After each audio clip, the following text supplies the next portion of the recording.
ધોરણ 12ના વાલા વિદ્યાર્થી મિત્રો, home group of school Rajula કુંભારિયાથી અજય શ્રીવાસ્તવ, બાયોલોજી શિક્ષક. ઓનલાઈન અભ્યાસમાં આપ સૌનું હાર્દિક સ્વાગત કરું છું.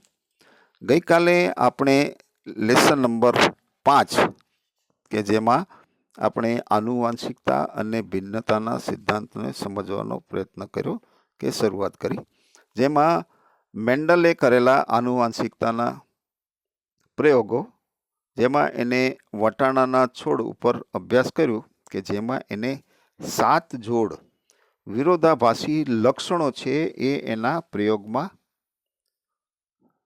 લીધા અને એનો અભ્યાસ કર્યો અને એનું તારણ કાઢ્યું.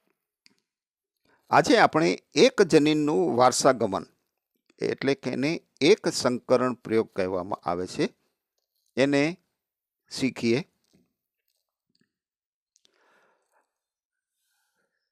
એક જનીનનું વારસાગમન. ચાલો આપણે ઉદાહરણ લઈએ કે આવો સંકરણ પ્રયોગ મેન્ડલ દ્વારા કરવામાં આવ્યો છે, જ્યાં તેમણે વટાણાના ઊંચા અને નીચા છોડનું સંકરણ કર્યું અને આ પ્રયોગ દ્વારા એક જનીનના વારસાગમનનો અભ્યાસ કર્યો.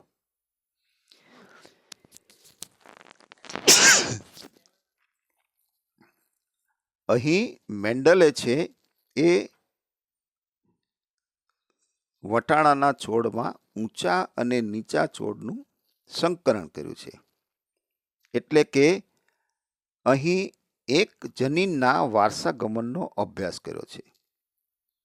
એટલે જે 7 લક્ષણો છે એમાંથી એક લક્ષણ એટલે કે એની ઊંચાઈ વિશે એને અભ્યાસ કર્યો છે. આ સંકરણ દ્વારા પ્રાપ્ત બીજનો ઉપયોગ કરી તેઓએ પ્રથમ સંકર પેઢીના છોડ ઉત્પન્ન કર્યા કે પ્રાપ્ત કર્યા. આ પેઢીને પ્રથમ સંતતિ પેઢી અથવા તો એને F1 પણ કહેવામાં આવે છે. મેન્ડલે જોયું કે F1 એટલે કે પ્રથમ પેઢીમાં જે પણ છોડ પ્રાપ્ત થયા એ બધા છોડ ઊંચા હતા.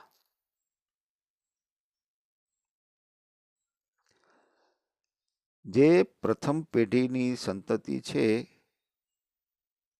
એને ઉછેરવામાં આવ્યા તો પ્રથમ પેઢીમાં બધા છોડ છે એ ઊંચા જોવા મળ્યા, જે પોતાના એક ઊંચા પિતૃને સમાન હતા. કોઈ પણ છોડ નીચા ન હતા.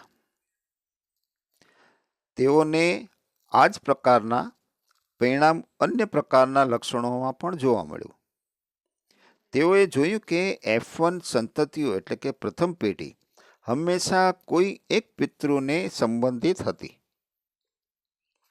બેમાંથી એક પિતૃના લક્ષણોની એ અભિવ્યક્તિ થાય છે અથવા તો અભિવ્યક્તિ કરે છે. બીજા પિતૃના લક્ષણ અભિવ્યક્ત થતા નથી. એટલે કે આપણે અહીં એટલે મેન્ડલે 2 છોડ લીધા. એક છોડ છે એ ઊંચો અને બીજો છે એ નીચો. બંને વચ્ચે એને સંકરણ કર્યું અને એમાંથી જે સંતતિ મળી એ 2 પિતૃ એટલે કે એક ઊંચો છોડ અને એક નીચો છોડ એમાંથી એકની અભિવ્યક્તિ થઈ. એટલે કે અહીં આપણને દરેક છોડ છે એ ઊંચા જોવા મળ્યા અને બીજો જે નાનો છોડ છે એની કોઈ અભિવ્યક્તિ થઈ નહીં. એ અહીં આપેલી આકૃતિ એ તમે જોશો તો અહીં આગળ બધાય ઊંચા છોડ જોવા મળે છે. એ જ રીતે તમે આ આકૃતિ જોશો તો એની અંદર દર્શાવેલું છે કે ઊંચો છોડ અને એક નીચો છોડ. બંને વટાણાના છોડ છે. બંને વચ્ચે સંકરણ કર્યું ત્યારે પ્રથમ પેઢી એટલે કે F1 પેઢી છે, જેની અંદર બંને છે એ ઊંચા પ્રકારના છોડની ઉત્પત્તિ થઈ.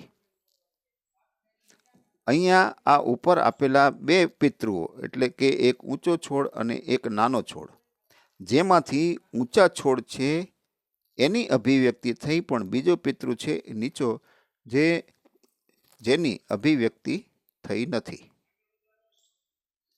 આ ચિત્ર પરથી સ્પષ્ટ થાય છે કે ઊંચો અને નીચો છોડ જ્યારે સંકરણ કરવામાં આવે ત્યારે પ્રથમ પેઢીની અંદર બંને છે એ બેમાંથી કોઈ પણ એક પિતૃની જેવા જ લક્ષણ અભિવ્યક્ત થાય છે, જ્યારે બીજા પિતૃના લક્ષણ અભિવ્યક્ત થતા નથી. હવે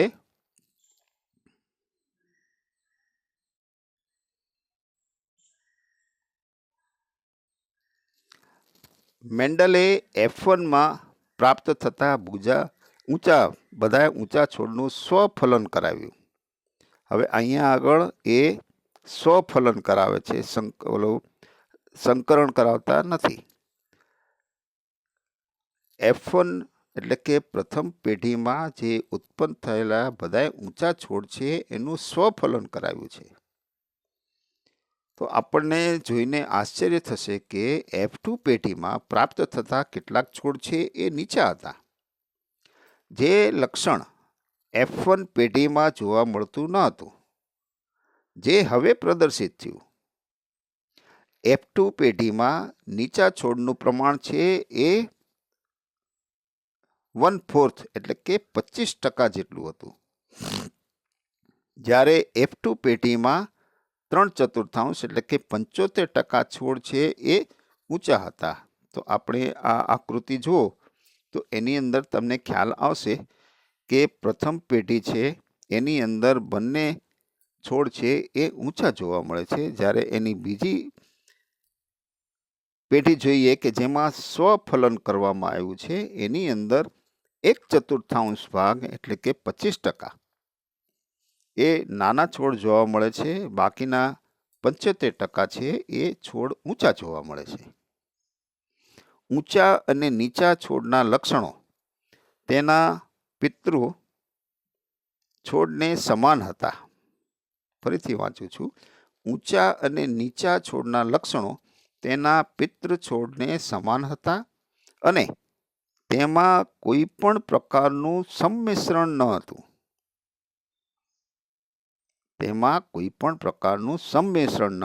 એટલે કે એક છોડ છે એ ઊંચો છે અને બીજો છે એ નીચો છે, તો બંને વચ્ચેનું સંમિશ્રણ એટલે કે ઊંચો અને નાનો એ બંનેનું સંમિશ્રણ કરીએ એટલે કે બંનેની વચ્ચેનો છોડ એક બી ન હતો. અર્થાત બીજા શબ્દો કહીએ તો બધા ઊંચા હતા અથવા બધા નીચા હતા. કોઈ પણ છોડ આ બંનેની ઊંચાઈને વચ્ચેનો ઊંચાઈવાળો ન હતો. 75% વૃક્ષો છે કે છોડ છે કાં તો એ ઊંચા હતા કાં તો એ નીચા હતા, અને 25% કાં તો એ ઊંચા હતા કે નીચા હતા. પણ આ બંને વચ્ચેનો કોઈ પણ છોડ ન હતો, જે તમે આ આકૃતિમાં જોઈ શકો છો.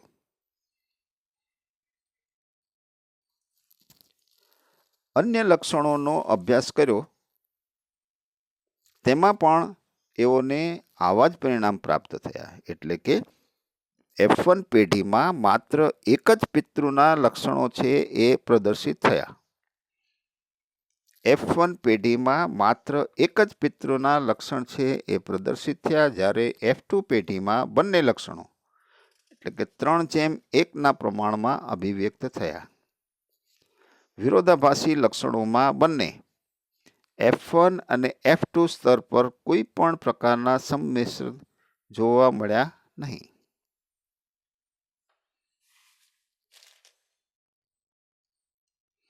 આ આકૃતિ પરથી સ્પષ્ટ થઈ જાય છે કે F1 પેઢીની અંદર એક જ પિતૃની લક્ષણની અભિવ્યક્તિ થાય છે, જ્યારે F2ની અંદર બંને પિતૃઓની લક્ષણોની અભિવ્યક્તિ થાય છે, જેમાં પ્રમાણ છે એ 3:1 એટલે કે 75% અને 25%. આ અવલોકનના આધારે મેન્ડલે સૂચિત કર્યું કે કોઈ પણ બાબત સ્થાયી સ્વરૂપમાં પિતૃમાંથી સંતતિમાં જન્યુઓના માધ્યમ દ્વારા ઉત્તરોત્તર પેઢીઓમાં વહન પામે છે. મેન્ડલે આ અવલોકનના આધારે એવું સૂચિત કર્યું કે કોઈ પણ સ્થાયી સ્વરૂપમાં પિતૃમાંથી સંતતિમાં જન્યુઓના માધ્યમ દ્વારા ઉત્તરોત્તર પેઢીઓમાં વહન પામે છે. એટલે પિતૃમાંથી સંતતિમાં એ જન્યુઓના માધ્યમ દ્વારા વહન પામે છે કે ઉતરી આવે છે. તેમણે આ બાબતોને કારકો શબ્દ તરીકે ઓળખાવ્યા. આથી અથવા આજે એને આપણે જનીન શબ્દથી ઓળખીએ છીએ. મેન્ડલે એને કારક તરીકે ઓળખ્યા કે જે પિતૃમાંથી સંતતિમાં લક્ષણ છે એ ઉતરી આવતા હતા, એને કારક શબ્દ વાપર્યો.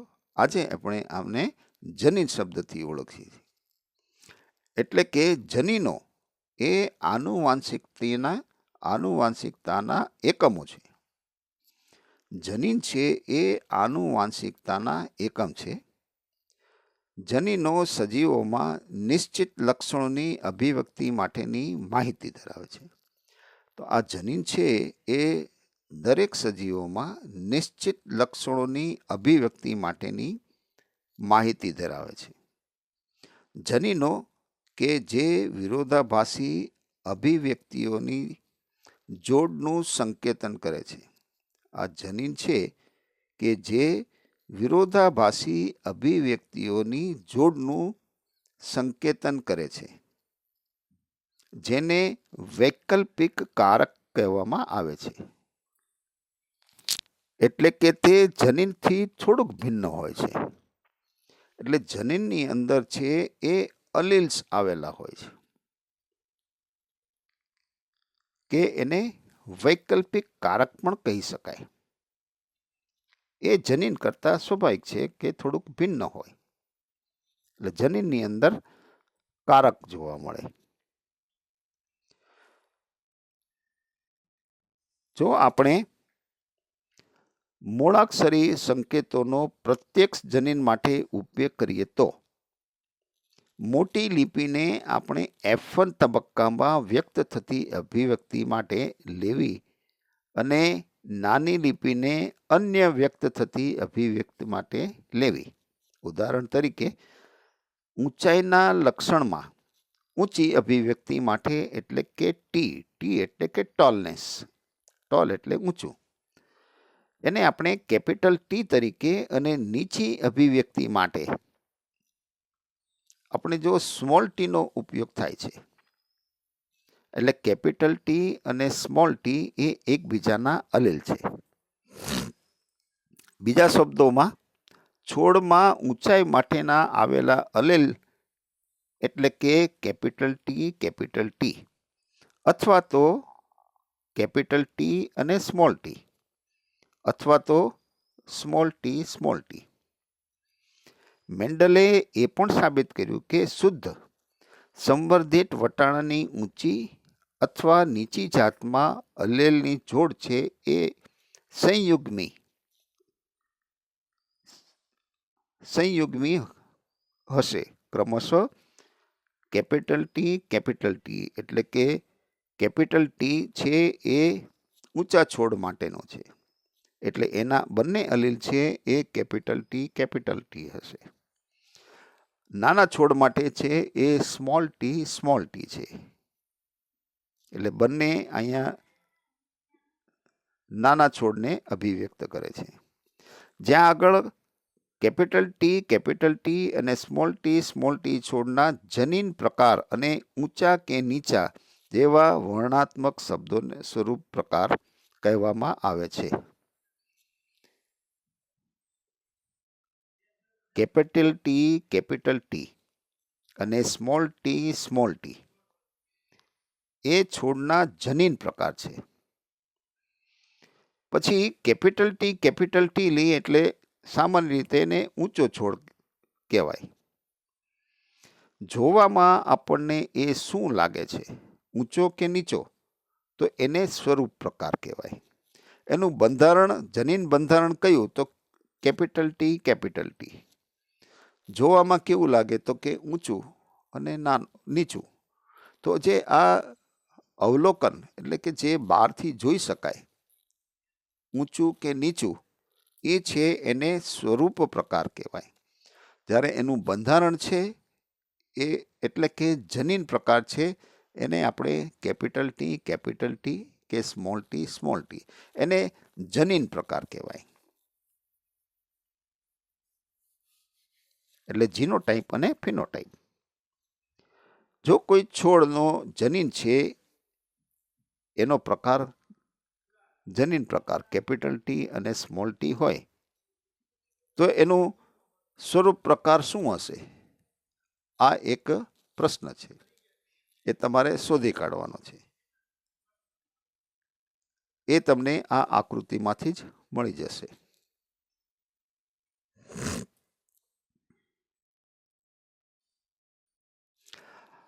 હવે મેન્ડલે જોયું કે F1 વિષમ યુગ્મી કેપિટલ ટી સ્મોલ ટીનો સ્વરૂપ પ્રકાર દેખાવમાં બિલકુલ એ કેપિટલ ટી પિતૃને સમાન હોય છે.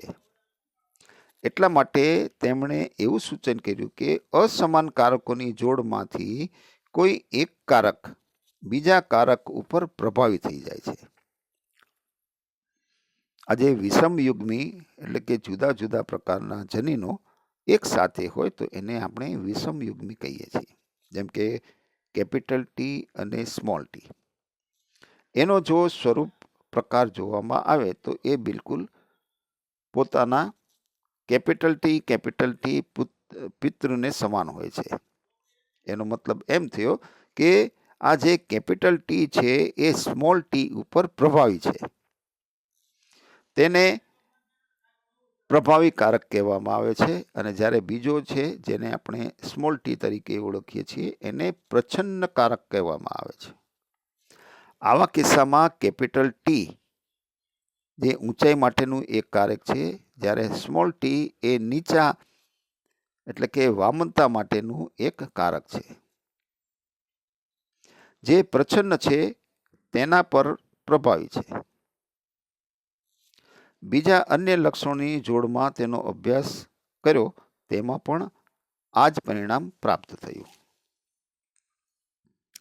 પ્રભાવિતા અને પ્રચ્છન્નતાની સંકલ્પનાની યાદ રાખવા માટે આ જ અનુકૂળ રહેશે.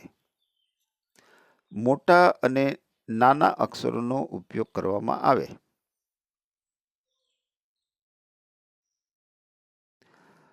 ઊંચા માટે ટી અને નીચા માટે ડી અક્ષરનો ઉપયોગ કરી શકાય નહીં, કારણ કે એ યાદ રાખવું થોડુંક અઘરું બની જાય છે.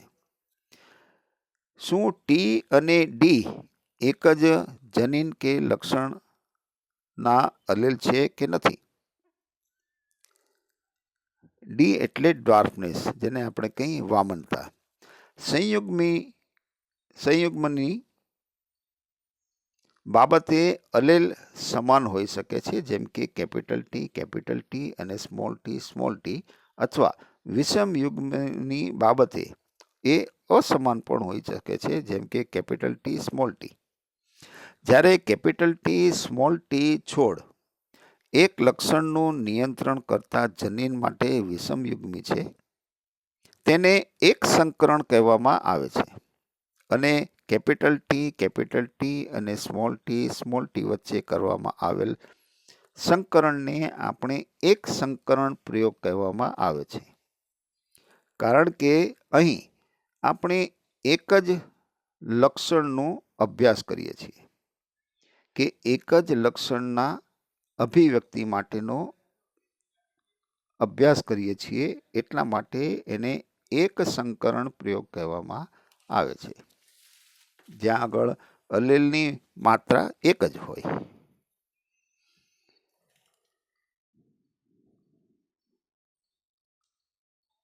આ આકૃતિમાં મેન્ડલ દ્વારા શુદ્ધ સંવર્ધિત ઊંચા અને શુદ્ધ સંવર્ધિત નીચા છોડ વચ્ચે કરવામાં આવેલ એક સંકરણની સમજૂતી માટે પુનેટ સ્ક્વેરનો ઉપયોગ કરવામાં આવ્યો છે. એટલે આ જો ચોરસ આકૃતિ દેખાય છે એને પુનેટ શબ્દથી ઓળખવામાં આવે છે. એની વિશે માહિતી મેળવીએ. એ પહેલાં કહી દઉં કે આ આકૃતિ છે અને અગાઉની આકૃતિ છે, બંને એક સમાન છે. એ તમે આને વ્યવસ્થિત અભ્યાસ કરશો અને એને નોટબુકમાં દોરશો એટલે ખ્યાલ આવી જશે કે બંને આકૃતિ એક જ છે.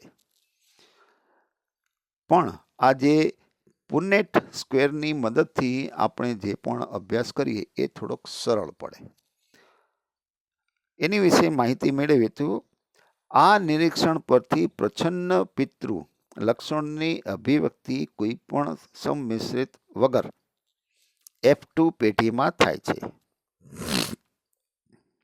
આપણે એ તારણ કાઢીએ કે જ્યારે અર્ધીકરણ દરમિયાન ઊંચા અને નીચા છોડના જન્યુઓનું જ્યારે નિર્માણ થાય છે ત્યારે પિતૃજોડના અલેલ એકબીજાથી અલગ થાય છે અથવા વિશ્લેષણ પામે છે અને માત્ર એક જ અલેલ જન્યુમાં પ્રવેશ પામે છે. અલેલ્સનું આ વિશ્લેષણ યાદચ્છિક એટલે કે રેન્ડમ, એમાંથી ગમે તે પણ અલેલ છે એ બીજા સાથે મિશ્રિત થાય અને જન્યુઓમાં કોઈ એક અલેલ હોવાની સંભાવના 50% હોય છે. કારણ કે અહીંયા આપણે જનીનની અંદર અલેલની માત્રા છે એ 2 છે, એટલે 50%. આ સંકર પ્રયોગોના પરિણામો પરથી એ પ્રસ્થાપિત થઈ ચૂક્યું છે કે આ પ્રકારે ઊંચા એટલે કે કેપિટલ ટી કેપિટલ છોડના જન્યુમાં ટી અલેલ અને નીચા એટલે સ્મોલ ટી છોડમાં ટી અલેલ હોય છે. ફલન દરમિયાન આ 2 અલેલ એટલે કે ટી એક પિતૃમાંથી પરાગના માધ્યમ દ્વારા અને સ્મોલ ટી એ બીજા પિતૃમાંથી અંડકોષના માધ્યમમાંથી આવીને જોડાણ પામીને એક યુગ્મનજનું નિર્માણ કરે છે, જેમાં એક કેપિટલ ટી અલેલ અને બીજો સ્મોલ ટી અલેલ હોય છે. બીજા શબ્દોમાં સંકરણમાં જ્યારે સંકરણ થાય એટલે કે એક કેપિટલ ટી એક પિતૃમાંથી બીજો સ્મોલ ટી બીજા પિતૃમાંથી આવે અને કેપિટલ ટી સ્મોલ ટી એ બનાવે, જેને આપણે સંકરણ કહીએ છીએ. આ સંકરો ત્યાર પછી વિરોધાભાસી લક્ષણો પ્રદર્શિત કરતા અલેલ્સ ધરાવે છે. આ છોડને વિષમયુગ્મી કહેવામાં આવે છે કારણ કે એની અંદર અલેલ છે એ જુદા જુદા પ્રકારના છે, એટલે એને વિષમયુગ્મી કહેવામાં આવે છે. પુનેટ સ્ક્વેર એટલે બાજુમાં આપેલી આકૃતિ ચોરસ, એના 4 ખાના પાડ્યા છે, એને પુનેટ કહેવામાં આવે છે. પુનેટ સ્ક્વેર એટલે કે આકૃતિ 5.4 ના અધ્યયનની મદદથી પિતૃઓ દ્વારા જન્યુઓના ઉત્પાદન, ત્યારબાદ ફલિતાંડનું નિર્માણ, F1 એટલે પ્રથમ પેઢી અને F2 એટલે કે બીજી પેઢી સંતતિના છોડને સમજી શકાય છે. તેને બ્રિટિશ જનીનશાસ્ત્રી રેજિનાલ્ડ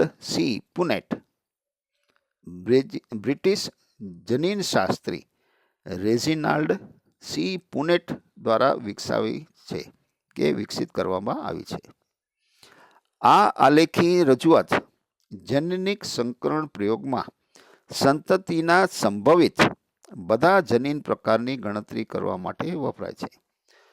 બધા જ સંભવિત જન્યુઓને સૌથી ઉપરની હરોળમાં ડાબી બાજુના કોલમમાં બંને બાજુ લખવામાં આવે છે. તમે આકૃતિમાં જોશો એટલે ખ્યાલ આવશે.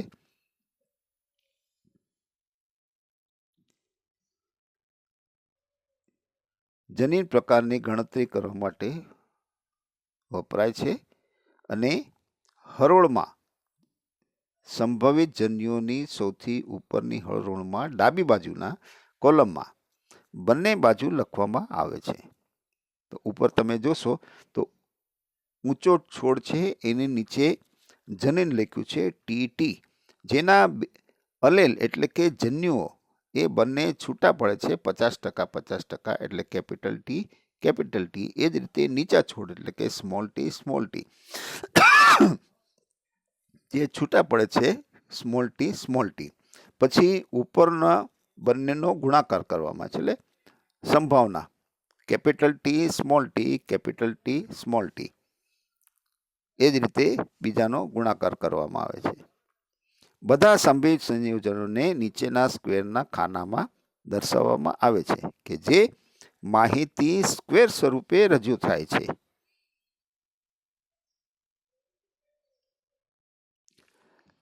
આ પુન્નેટ મેન્ડલ દ્વારા સંવર્ધિત ઊંચા અને નીચા છોડ વચ્ચે કરવામાં આવેલ, જેના દ્વારા સંકરણની સમજૂતી છે એ પુનેટ દ્વારા કરવામાં આવે છે. આ પુનેટ છે એ એક બ્રિટિશ જનીનશાસ્ત્રી રેજિનાલ્ડ સી પુનેટ દ્વારા કરવામાં આવી હતી. આનું સંશોધન છે એ બ્રિટિશ જનીનશાસ્ત્રી રેજિનાલ્ડ સી પુનેટ દ્વારા કરવામાં આવી હતી. એનો ઉપયોગ છે એ મેન્ડલે કર્યો. એટલા માટે આને પુનેટ સ્ક્વેરની મદદથી સંવર્ધિત છોડનો અભ્યાસ એમ કહેવામાં આવે છે. આજે આપણે અહીં વિરામ લેશું. અહીં સુધી દરેકે વ્યવસ્થિત આકૃતિ દોરી અને સમજવાનો પ્રયત્ન કરવો. આ પાઠ છે એ બહુ અગત્યનો છે, એટલા માટે આપણે થોડું રોજે અભ્યાસ કરીશું, જેથી કરીને તમને કોઈ મુશ્કેલી આવે નહીં.